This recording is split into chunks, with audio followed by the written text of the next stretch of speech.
August 25, 2025. Ito yung araw kung saan narinig namin ang una niyang pag-iyak.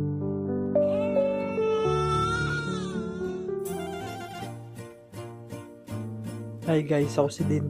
Hindi ako tamad pero hindi ko lang alam kung anong gagawin ko. Kaya tara, samahan niyo ako. Dumating na yung araw kung saan makikita na namin ang aming anak. At biglaan lang din ang paglabas niya. Pero bago yun, pagkatapos ng gender reveal, may 2 buwan pa kaming preparasyon bago ang araw ng panganganak. Kaya naman nag-focus muna ako sa trabaho para makapag-ipon ng panggastos. At magkaroon din ng budget kung sakaling mag-leave ako sa trabaho. Naisipan ko na rin nga na mag-stay in muna ako sa trabaho para makatipid sa oras kapag nagbabiyahe. Medyo malayo din kasi yung site namin. At sa unang araw pa nga lang na pag-stay in ko, mayroong hindi inaasahang pangyayari. Biglang tumawag sa akin si Angel at sinabing kailangan niya na daw na ma-admit. Mataas daw kasi ang kanyang BP at hindi bumababa. Kaya dali-dali na akong pumunta ng ospital kahit maulan. At pagdating ko ng ospital ay hindi ko na alam kung ano ba ang nangyayari. Hindi ko na kasi nakausap si Angel mula nung pag-alis ko ng bahay. Habang kabado ako naghihintay sa labas ay ganito na palang nangyayari sa loob. Hindi na pinayagan ng doktor ni Angel na ma-admit siya.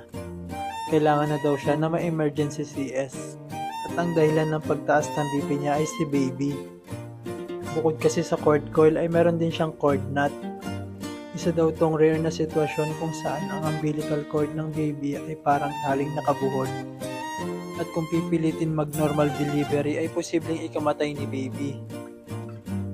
Ang bawat nangyayari sa atin ay may dahilan. Lahat ng ito ay planado na ng Panginoon.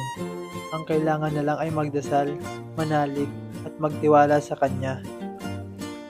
Maraming salamat nga pala kay Dr. Kai De Leon at JJ Cruz na naging instrumento ng Panginoon para sa isang matagumpay na operasyon. Maraming salamat din kay Dr. Cruz sa pagkuha ng magagandang videos. Ito yung unang pagkakataon na nakita ko si baby at ang unang pagkarga ko sa kanya.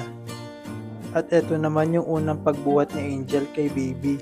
Mga pangyayari na kailanman ay hindi namin makakalimutan. Sa paglabas namin ng ospital, pagod at puyat ang naghihintay sa amin.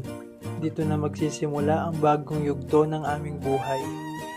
Mas nagkaroon na kami ng dahilan para magsipag, maging matatag, at sisikapin namin na masolusyonan ang bawat problema, puno ng pagmamahal at buo ang pamilya.